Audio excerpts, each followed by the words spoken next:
that okay? I didn't do something wrong? Well, we just started the broadcast, so folks, if you've just joined us, we'll be getting started here in a few minutes. You can just sit tight. Everyone should be on mute anyway, but Tom, your screen looks good. Get started. Thanks so much for joining in for our monthly Connected Conservation webinar series. This month we actually have 3 webinars as a part of our monthly series. My name is Cass Hardy, and I work in the Biological Resource Division for the NRSS Directorate, and I serve as the team lead for our Connected Conservation Community of Practice. We have a really exciting presentation today. Before we dive into that, just a couple of little housekeeping things. If you do have a question, feel free to plug that into the navigation panel. Throughout the presentation, we'll collect those and open it up for questions at the end. But you will be able to use your phone line to ask questions as well once Tom finishes his presentation. In addition to that, I did drop a couple of links into the chat box.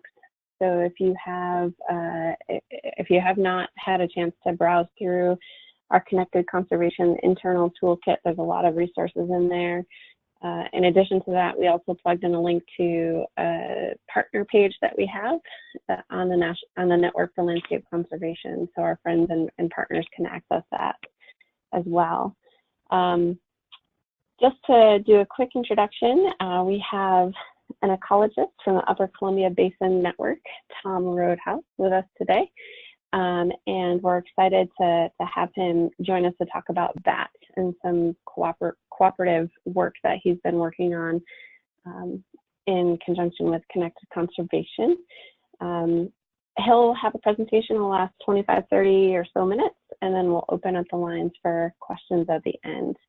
All of our webinars are recorded, so if you know someone who missed today, feel free to reach out to them and let them know that they can find it in both of those links that we plugged into the chat box. All right, with that said, Tom, I'm going to go ahead and turn it over to you, and we'll get started. All right, thanks a lot, Cass. And thanks to everybody for taking time to join the webinar today. This is a really special opportunity for my colleagues and me to sort of engage with this ongoing conversation about doing more and better connected conservation that's being hosted here by this webinar series. So thanks to the Network for Landscape Conservation and the Park Service for providing this forum.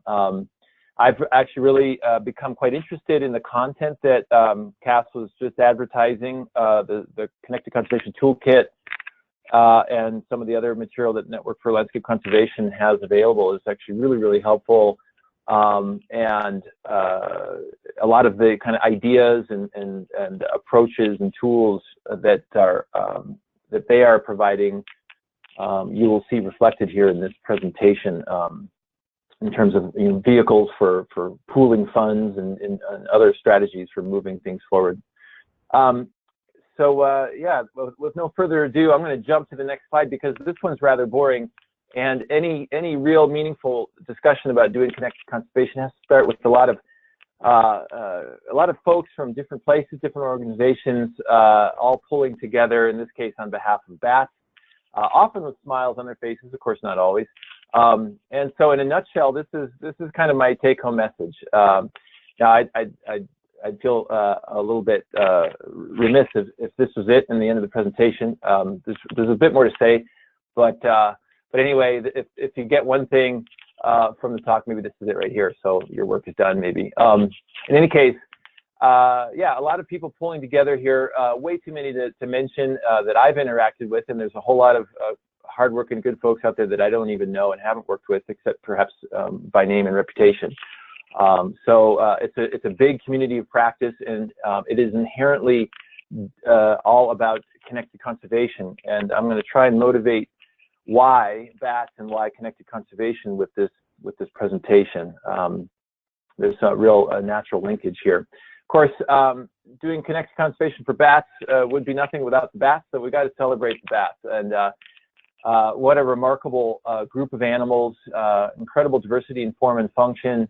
The ways in which they make a living are remarkable, and also kind of intuitively lead us to doing multi-jurisdictional, highly collaborative work, and sort of breaking down silos among organizations and agencies and departments and divisions.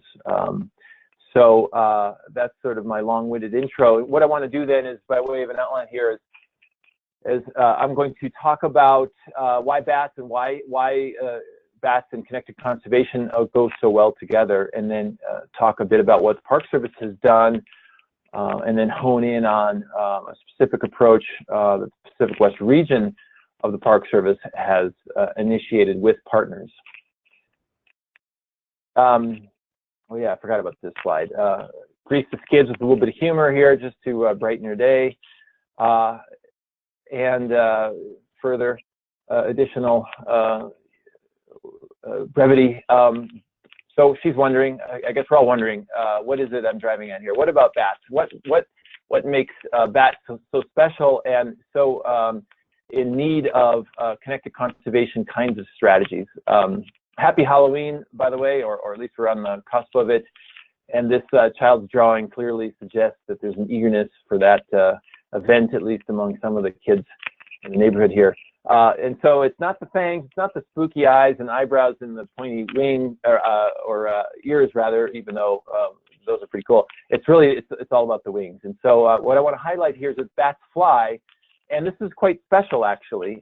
Bats are, in fact, the only mammal capable of true powered flight. And we think about the evolution of flight in vertebrates kind of in three distinct lineages: the flying dinosaurs, the pterodactyls, the birds, and then bats. And each of these lineages sort of approached and solved the challenge of flight quite differently. And the way bats do it is reflected in the name of their order, in which in Linnaean classification we place all bats. It's the Chiroptera, which means hand wing, and you can see that here with this flying fox skeleton, these elongated finger and hand bones, the carpal and metacarpal bones. This is an even cooler way to see it, which is a real bat, a live bat, a spotted bat in flight with incredibly crisp photography showing this hand wing physiology. This photograph was taken by my friend and colleague Michael Durham. It's remarkable. It's one of my favorites that he's done. I know quite a few of you, perhaps in the Park Service, have worked with Michael. He's an exceptional photographer and videographer, and this just reflects his good work. So I'm going to show a few more of his photos throughout the presentation. And geez, you know, I could spend like a whole webinar just on this photograph alone. There's so much to look at and talk about here. But one thing I want to highlight is that the hand wing of bats allows bats to change the shape. Just as you can change the shape of your hand and create it, you know, create more curvature or not, bats do the same thing with their wings. Allows them to be incredibly maneuverable. And again, this is quite distinct from, let's say, for example, what birds do. Turns out, though, that flight, especially in the ways in which bats fly, and the combination of flight and echolocation, which I'll add as an aside, is not quite as unique in bats as flight is. You think about marine mammals, and shrews even will echolocate. Nonetheless, bats echolocate well, and they use it to great advantage, and in combination with flight has really allowed bats to radiate and diversify out into all the nooks and crannies of the world, save Antarctica.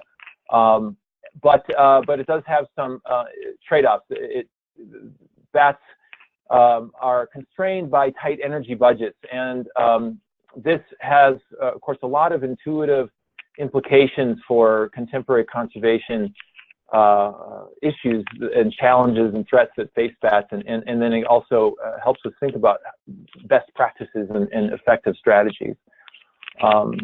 In order for these tight energy budgets to really pencil out, bats need to, well, they have evolved, I should say, these, and they kind of manifest these slow life history strategies, and slow relative to other mammals of their size, let's say voles and shrews, that kind of have taken the live fast and die young approach, party hardy, so to speak.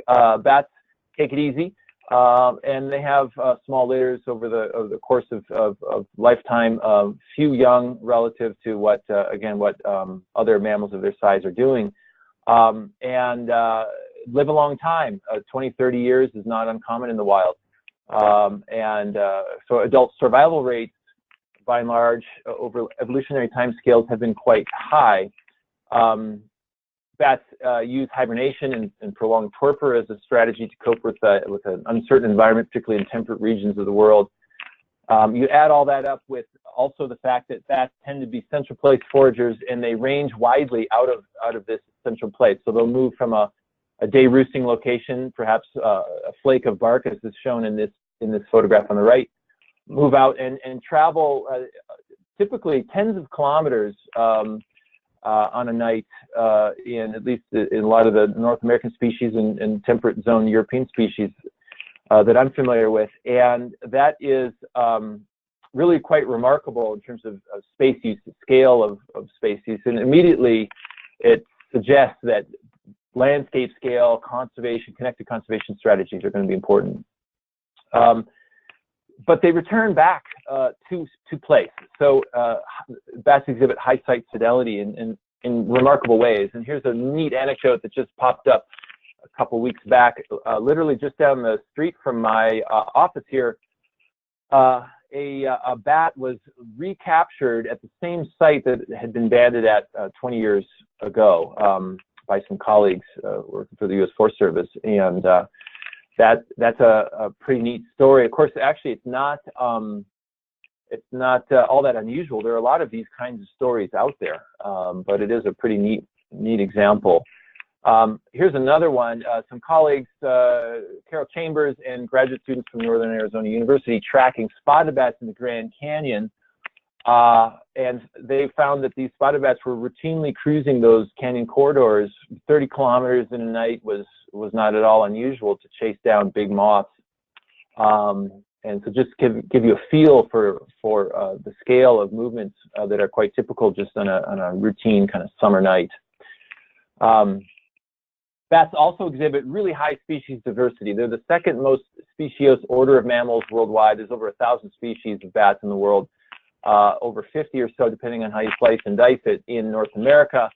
And the National Park Service, a system of parks and protected areas that the National Park Service stewards, is home to at least 50 species. We actually summarized a lot of this in a recent publication that is a really good reference for these kinds of statistics and information. So I direct you to that if you'd like to know more. But all of these bats and more are actually found in at least one park in the national park system.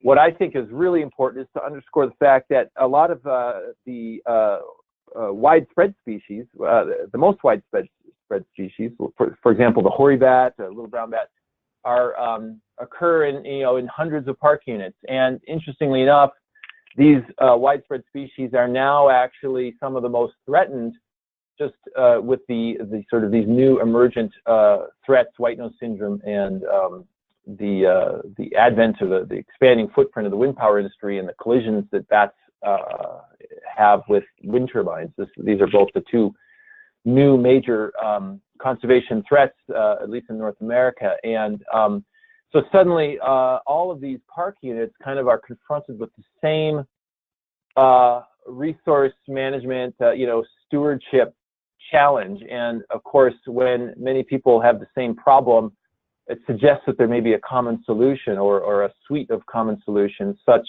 as doing, coordinated, highly collaborative, connected conservation. Here's a map of kind of how this looks across the country. High species diversity really peaking in the desert Southwest, but not restricted to that area. For example, the Appalachian Highlands, even the Great Lakes area, the northern portion of the Pacific Northwest, all exhibiting high species diversity. And we ought not to be too National Park Service centric. We can, even though the summaries haven't quite been done in the same way, we assume, we know basically that National Refuge System would exhibit similar patterns, for example. So there are a lot of landscapes, Park Service and our partners, our neighbors, that are dealing with these issues and that really need to pull together and do connected conservation work. I've already suggested this, but bats are dying, in fact, in unprecedented numbers. I mentioned earlier that over evolutionary timescales, bats have enjoyed relatively high adult survival rates. And this is kind of a key aspect of understanding their population dynamics. And suddenly, there is a big wrench in that plan. White nose syndrome and large numbers of wind turbines in some places, not everywhere, but in some places, are killing many bats. To put some scale to this, just a few short years after the outbreak of white nose syndrome in North America, best guesstimates, responsible guesstimates, and these numbers are hard to dial in, but best available information suggested that we were dealing with mortality, a carcass count of 5 to 6 million bats, and of course we assume that number has grown, and it is now affects really the whole contiguous lower 48 in southern Canada. That's a lot of animals. It really is one of the greatest wildlife catastrophes of our time. Imagine if we were dealing with 5 to 6 million pilot whales washing up to the shores of Cape Cod, for example. So it turns out that these bats are small and cryptic, and we are not faced with these, with hundreds and thousands of carcasses rotting on the street corners. Otherwise, if we were, we would have seen an even bigger outcry than what has already been exhibited. So it's a big deal, and one that we shouldn't really, misunderstand the scale and scope of this. Another really nice resource is from Tom O'Shea and colleagues at USGS Fort Collins office, where they sort of showed how the mortality events that are affecting bats has really changed just in a few short years. What were the big conservation threats in the past? Kind of bushmeat trade, Southeast Asia, other issues in the among the flying foxes and islands of the Pacific. That's completely changed now, and now we're really dealing with worldwide the wind turbine issue, and then in North America the white nose syndrome problem. Here's another way to see it. White nose syndrome spread across the country very rapidly. It now affects many park units and, of course, neighboring jurisdictions and landscapes, and is a problem across the whole continent. And that's, again, suggests that there's got to be connected conservation types of strategies in hand. Admittedly, this figure is not terribly intuitive. I'll walk you through it, but the best I could come up with.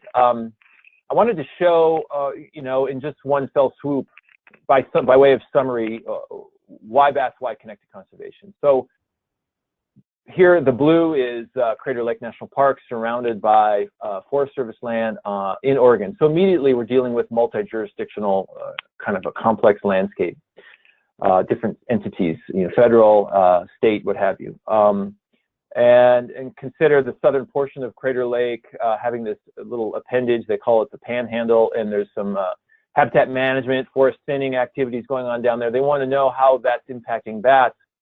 And that's a neat question, and certainly there's an answer that could be gleaned by doing survey work just in that area, but it is awfully small. It's 2 kilometers by 1 kilometer wide if you look at the scale bar, and it's rather myopic to consider status and trend of bats without looking outside across the fence line, so to speak. And so we really need to be scaling up and doing coordinated work at much broader scales, especially when you consider how these bats move around and how these conservation threats move around. So I threw this other map in here. Even Yellowstone National Park is big, but by scale, by standards of the way we really need to inform ourselves about what's happening with bat populations at regional and even range-wide scales. Even Yellowstone National Park starts to become a bit small and myopic without considering what's happening in surrounding landscapes. So in summary, the scales of bat movements and the scales of the bat conservation threats really, I would say, require connected conservation. Park Service has emerged as a leader in doing this, but certainly I don't want to oversell the Park Service, not in isolation. In fact, there are many leaders, and there's been a lot of scaffolding that's gone on, and the Park Service has benefited from leadership by other organizations, U.S. Fish and Wildlife Service, for example, and many others, really, and in different corners and quarters, depending on regional neighborhoods or federal, kind of national neighborhoods. The leadership has traded hands. We've sort of passed the baton. But that being said, Park Service has done some really cool work, and we've tapped into our own internal expertise to share with our partners across the fence line. So, for example, we used our inventory monitoring skills and abilities to help develop better ways of managing bat survey data, and there has been kind of a gap in that capacity, and so we've been able to share our tool sets, and this has become a template that's been used by, for example, the USGS and others. Park Service is nothing but well experienced at working with visitors. That's what we do, how we make a living, and so we're good, and we're very interested in doing outreach and education, holding public events, trying to motivate the general public to feel engaged and feel stewardship, a sense of stewardship for bats. There's a lot of neat work that's happened there, and those experiences and toolkits and things have really been beneficial to our partners. Park Service, again, nationwide, was really a leader in trying to figure out how to kind of communicate with visitors that we need to be careful about how we do that, how we enter into show caves and other kinds of cave resource environments without inadvertently spreading the fungus, which causes white nose syndrome. Park Service was integral in helping stand up and really launch and motivate what is an exemplary connected conservation effort, initiative. It's this plan to monitor bats in a coordinated way across the entire continent of North America. Nothing short of ridiculously overambitious, but nonetheless, it's going, and we're making strides there, and the Park Service has been very helpful there. Park Service was also really engaged with its partners, particularly the U.S.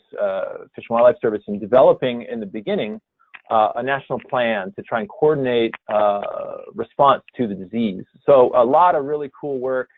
This is a fast flyover, and all very much kind of multi-jurisdictional and very connected conservation kinds of themes here.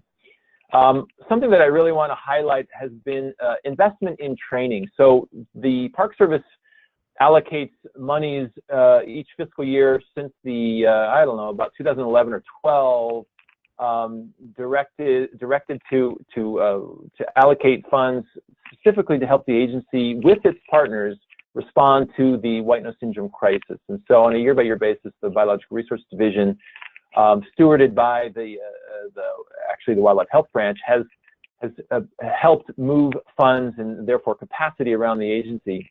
And one of the things that it has done is invest in these trainings. So here's some photos from Lava Beds National Monument.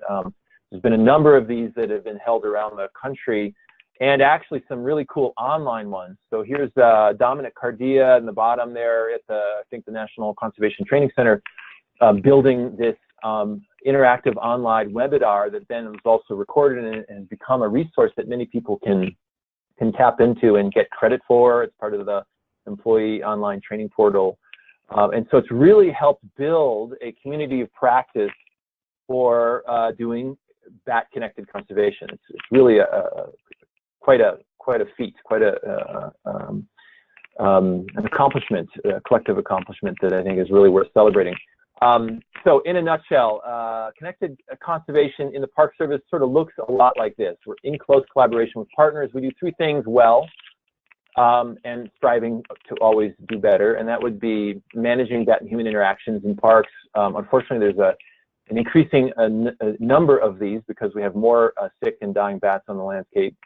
Education and outreach, and then the kind of behind the scenes heavy lifting of doing the science and management, resource management protection. So these are kind of like three legs of a stool that make for a pretty well-rounded strategy to help build resiliency in our bat populations.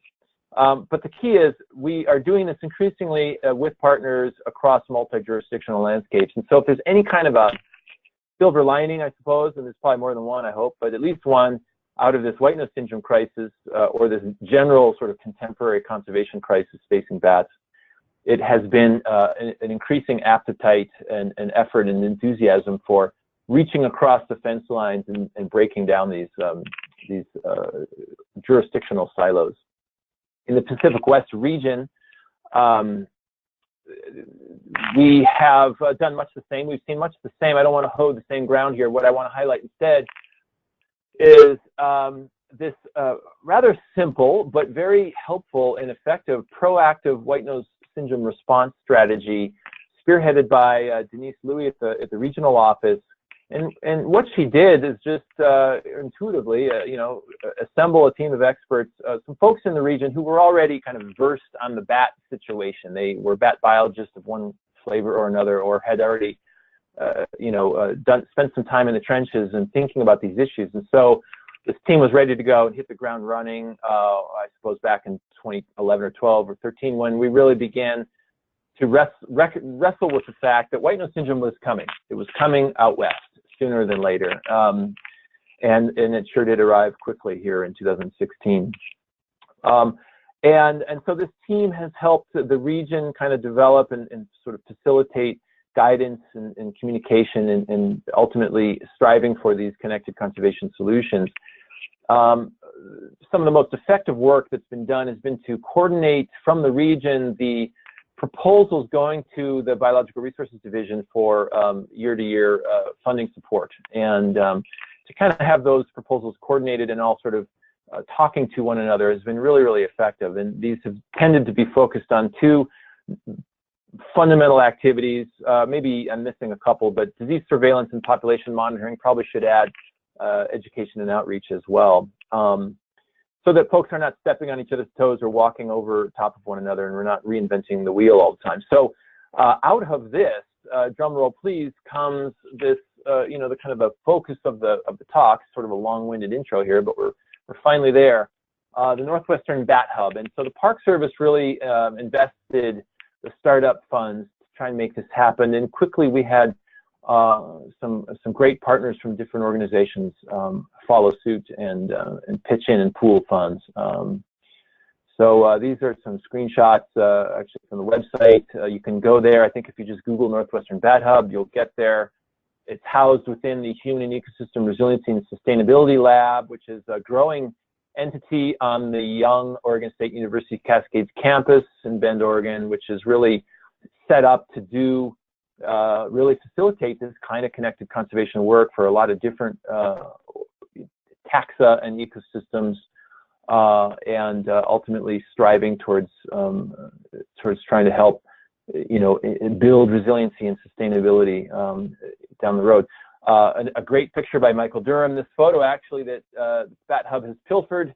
Actually, I enabled that, but it's a photo that Michael took of bats flying out of Craters of the Moon National Monument and Preserve in southern Idaho. A really neat photo there. Anyway, so yeah, we cross-fertilize and we share a lot of cool stuff when we can. So the Bat Hub is designed to be a center of gravity for interagency collaboration, and the logos that I've pasted in here are the ones that are most meaningfully invested right now, but there are some others who are engaged, not NGOs, the Nature Conservancy, Moses Coulee area, Washington, other organizations happening too. But these are the primary initial funders and sort of primary partners. The idea here is that we're pooling resources so that no one entity or organization really has to bear the brunt of costs, that we can distribute the costs a bit more broadly and really leverage those resources so that we can do more and better work. The goal is to promote and do bat conservation, to inform conservation, evidence-based decision-making, and the main lift right now, the focus is to help implement North American Bat Monitoring Program in the Pacific Northwest. Not at the exclusion of other activities, some research supporting and complementary research and monitoring activities. But so I want to say the Northwestern Bat Hub is not synonymous with NA-BAT, but it is a partner in that endeavor and very focused right now on trying to make that all happen. The hub works by consolidating expertise among a small staff and some outside collaborators, statisticians from the USGS, for example, and others. And making that expertise available to the partnership. A little conceptual diagram here, again, kind of center of gravity idea that the Bat Hub is helping pull together limited funds and resources, and making that happen for everybody. So the way in which we're doing this to date, kind of three primary pathways, using the Cooperative Ecosystem Studies units, which Park Service in particular has benefited from. I particularly have benefited from it because it allows me to work with OSU Cascades as a in a cooperative way, because I like to do this kind of work and I want to help. But we've also seen challenge cost share kinds of vehicles being used. Forest Service, for example, at the regional level, has done this with Bat Hub, so that the Bat Hub crew can get out and survey on Forest Service lands and benefit that partnership and contribute to this broader regional effort. Professional services, just simple fee-for-service kinds of contracts, are also in play. For example, Idaho Department of Fish and Game is benefiting by just having the Bat Hub process bat calls and help them get out from under their data management load there. A lot of the funding goes towards salary and benefits, and one of the things I want to highlight are the ability to retain field technicians, student interns, former students, early career biologists, and others who are able to get out and really work across landscapes, move among the jurisdictions rather fluidly. That's a big deal, and it's really created some exciting opportunities for us. Equipment too is an important thing. We have specialized equipment to make this all happen, and there's too much need and not enough funding. So what we do is we share detectors, we share data storage capacity, and we facilitate all this via this Bat Hub, and that's turned out to be really helpful. Coordination is really important. You know, there's a lot of grassroots kind of bottom-up work happening here, but too much bottom-up without a little bit of top-down direction and coordination is problematic.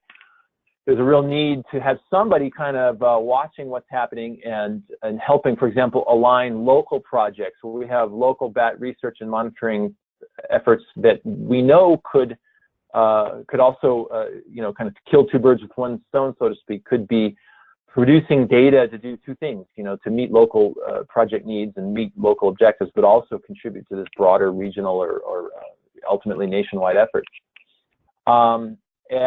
You know, so other kinds of things that I've listed here with the text, troubleshooting, you know, helping folks do the work. There's been a lot of accomplishment just in terms of field effort. Over 150 of these grid cells. This is the way in which the North American Bat Monitoring Program is being implemented. But as you can see here across the large landscape, a lot of work being done. Training is important, as I mentioned earlier here, providing tools, data collection capacity using Survey 123, which is a Esri ArcGIS phone app. Things like that are really, really helpful. Here are a couple of other really cool examples. So in Oregon, for example, it's turned out that we're increasingly confronted with a wildfire season, and in the low elevation desert landscapes in particular, we can get shut out too early, and we've had to learn how to deal with that. And really, admittedly, it's not ideal to say, for example, have all of our surveys bundled into a pre-fire season June period, because it kind of confounds seasonality and, you know, things like that. But we're going to have to overcome that and maybe perhaps use statistical techniques to deal with that, because logistically, it's increasingly impossible for us to move crews around safely in you know, the late summer in some of these portions. And so the Bat Hub is providing that kind of direction and coordination. Another neat example here is just sharing calendars, very simple stuff. So here is an example screenshot for Oregon Department of Fish and Wildlife, and what this is showing is that the Bat Hub helps the ODF&W biologists from different districts share a limited number of bat detectors and just move those around so that we can get more spatially extensive surveys conducted with limited amounts of equipment. Dealing with, I shouldn't say dealing with, really engaging with and working closely with private landowners, building the partnerships that are so important, has been greatly facilitated by this you know, having the Oregon State University Bat Hub do this kind of work. It's a bit different than maybe having like a federal agency come in, which has different kind of potentially antagonistic kind of interactions. And so this has been really helpful and quite exciting. In fact, here's our Bat Hub crew, a couple of crew members feeling apparently very excited about that. Actually, it's neat to be able to work on working landscapes. I think really that's the intent of this photograph.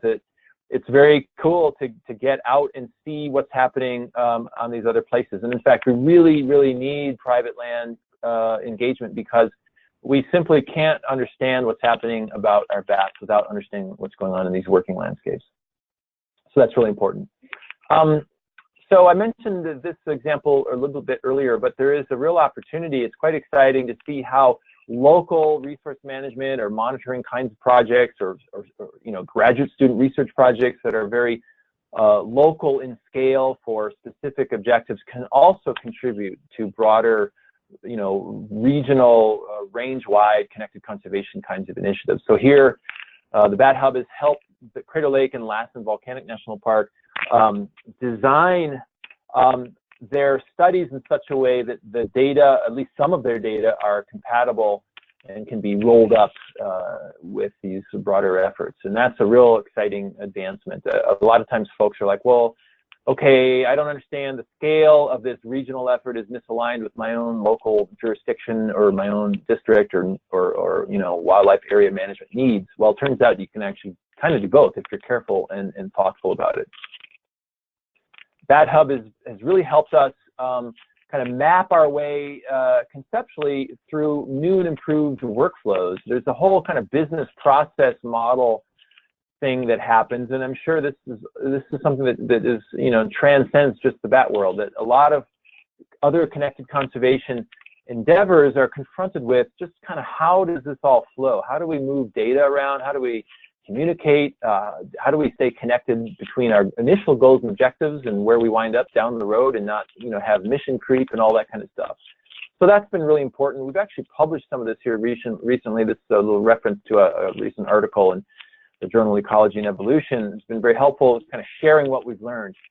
A specific little example, this is very batty in nature, so I apologize for the non-bat folks on the webinar, but one of the issues that comes up all the time is kind of coping with bat acoustic recording. So we record bats that call at night. We don't necessarily know which species is making those recordings or producing those calls.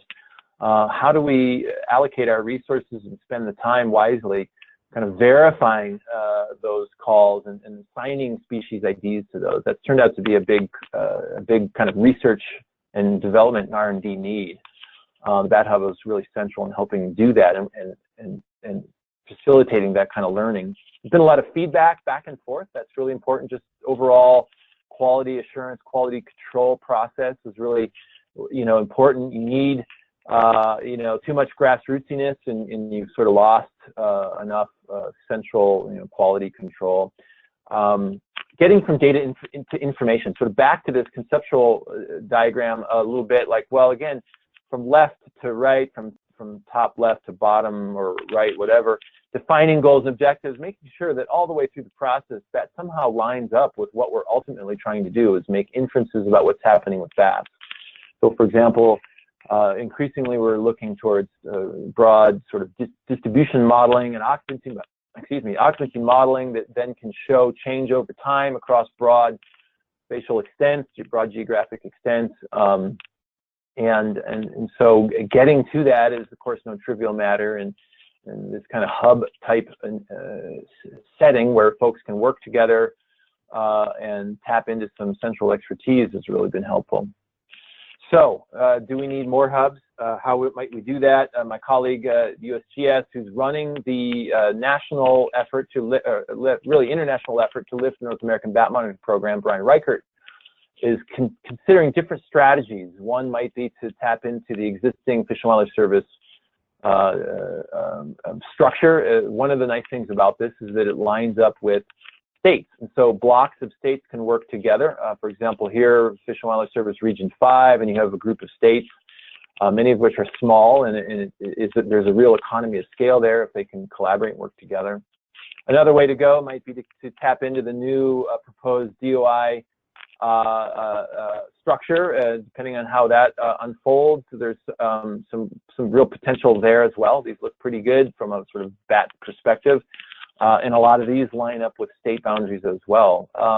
Any number of possibilities. It's not so much can we, but just sort of having the will to move forward and being organized about it. So I know everyone has to get on with their day. I went on a little long. I just want to wrap up with a few parting thoughts here. And again, I really appreciate your patience and hanging in there with me on this. So the Bat Hub and in general, hub-like activities, you know, what do they do for us? They help kind of provide the center of gravity and build economy of scale, really facilitating collaboration. I think one of the biggest benefits that I've seen so far and we've begun to realize is that individual partner investments are leveraged and we can really make greater impact. What I've also seen has been really exciting is just working with the university and with other organizations all as a team, is that we're seeing enhanced stewardship engagement. We're really able to get public, citizen scientists, students, interns, you know, in addition to the, you know, the usual and accustomed professionals, the boring of us, so those of us that are into this, because we get paid to do it. We're able to tap into other folks, and that's really actually quite exciting and satisfying and ultimately really necessary. All this is, of course, for trying to help assess and evaluate and deal with questions about bat population persistence and extinction risk.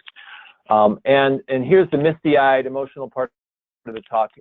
You know, for the future, right? It's kids and our grandkids and stuff. You know, a world without bats is a dim future indeed, and it's not overstated to suggest that that such a future is, you know, impossible to ponder. There's a lot of problems here, and you know, there's a whole webinar on this little tidbit that bats provide vital ecosystem services, and obviously I don't have time to go into it, but suffice it to say that without bats, we're in real trouble, and so we really need to do anything and everything we possibly can to try and figure out what's going on and how to really, truly, meaningfully build resiliency in our bat populations. I think it's not an overstatement to suggest that it's of existential importance to us to do this.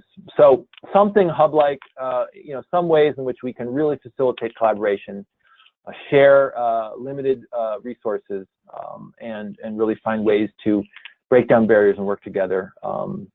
Is of great importance. And with that, I will end it with a little bit of brevity. Just in case any of you were wondering, bats are not blind, actually. They see quite well. If they were, we would have a different crime fighter. And so anyway, I'll leave you with that thought as you go on about your day and take questions if there's time and energy for that. Gosh, thank you so much, Tom. And maybe I'm speaking for everyone here, but I certainly appreciated your character coming through as well as all of your expertise. So thank you for making it enjoyable. We do have a couple of questions in our question box here. So feel free, if you do have a question, go ahead and type it in the navigation panel there for questions. And then I'll also open up the line for everyone as well to speak aloud. But to kick us off, as far as Helen asked, actually, if those of us attending will be able to see the talk again later, we will email out the link to the talk. I'm going to go ahead and, Tom, I'm going to steal back the presenter rights, but just to show folks where they can actually see the different recordings. I'm going to go ahead and show my screen here for a second. So you should be able to see the Connected Conservation Toolkit there. And on our toolkit, this is the place where you can actually register for future webinars. So you can see our next one is on the 17th, focused on mitigation solutions with the Conservation Fund. We have another one on the California Landscape Conservation Network coming up on October 22nd. And then just down below that, you can see all of our recorded webinars going back into 2014. And so following the webinar today, this recording will live here. And then if you're one of our friends or partners joining in for today, you can actually go to the the Network for Landscape Conservation website. These two links I plugged into the chat box prior to the call today. starting, and you'll be able to see similarly a laundry list of all of our upcoming webinars and then all of the recorded webinars as well here. We utilize the Network for Landscape Conservation YouTube channel, so they've been really wonderful to work with, and they upload each webinar after they're completed. So with that said, let's take a look and see if there are any other questions. I'm going to go ahead and stop sharing my screen here.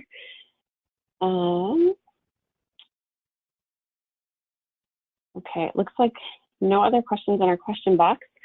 Oh, here's one.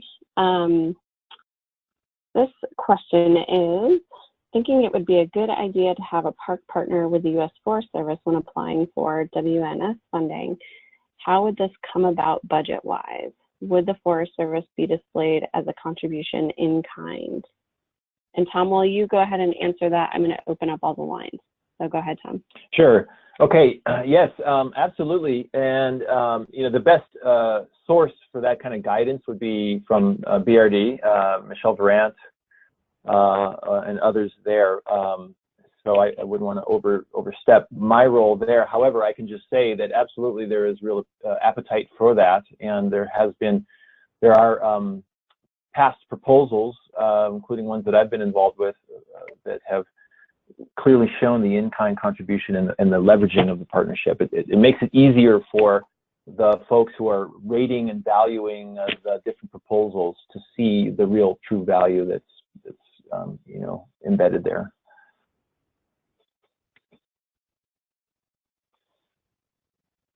Great, thanks, Tom. And while I'm opening up the lines, if you don't want to ask a question aloud, feel free to mute yourself. But just be conscious, there's just over 70 people on, so if you start having some noise in your background, feel free to go ahead and mute your line.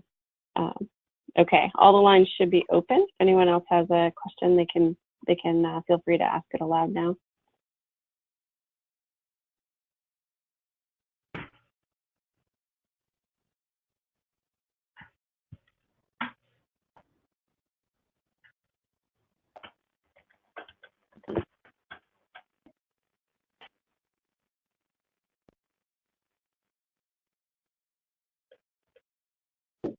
Well, that's some deafening silence there. Come on, my friend. What do you got for me?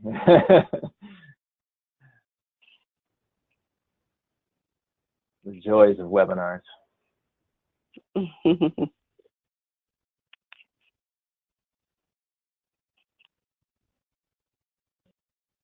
We do have one more question that came in the box, in our question box. It's specifically about having us email an article, I think that you referred to, from Lonnie. And Lonnie, we can definitely do that. So Tom will follow up with you on that and make sure it gets out to everyone.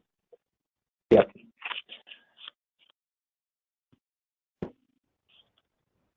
You know, one thing I should add is Michelle Durant, let's see, Christy Burnett, I believe a number of folks really in the central office have this BAT subject page and community practice forum. So there's a lot of opportunities to dialogue specifically on the subject of BAT connected conservation.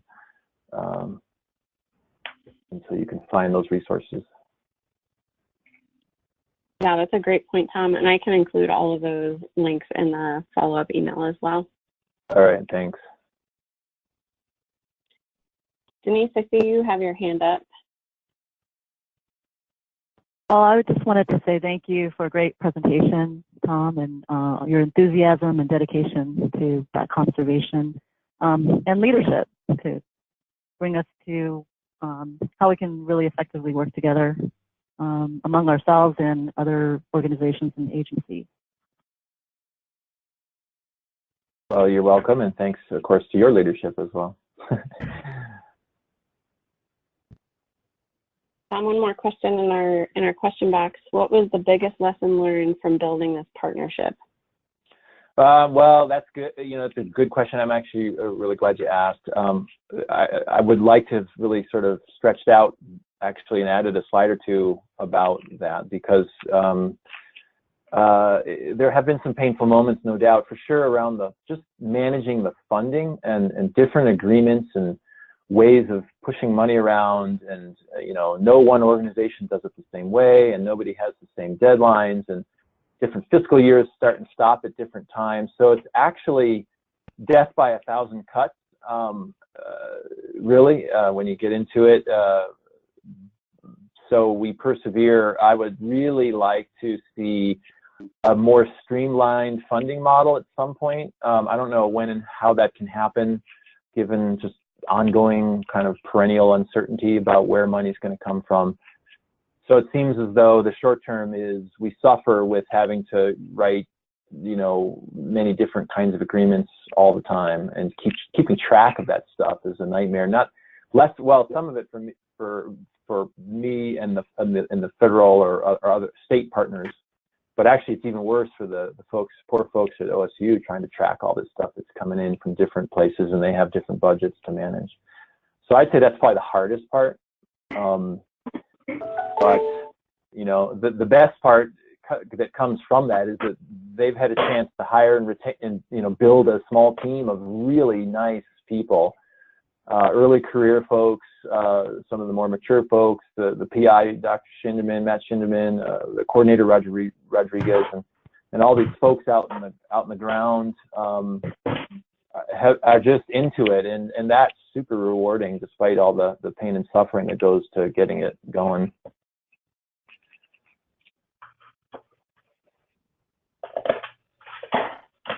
Great.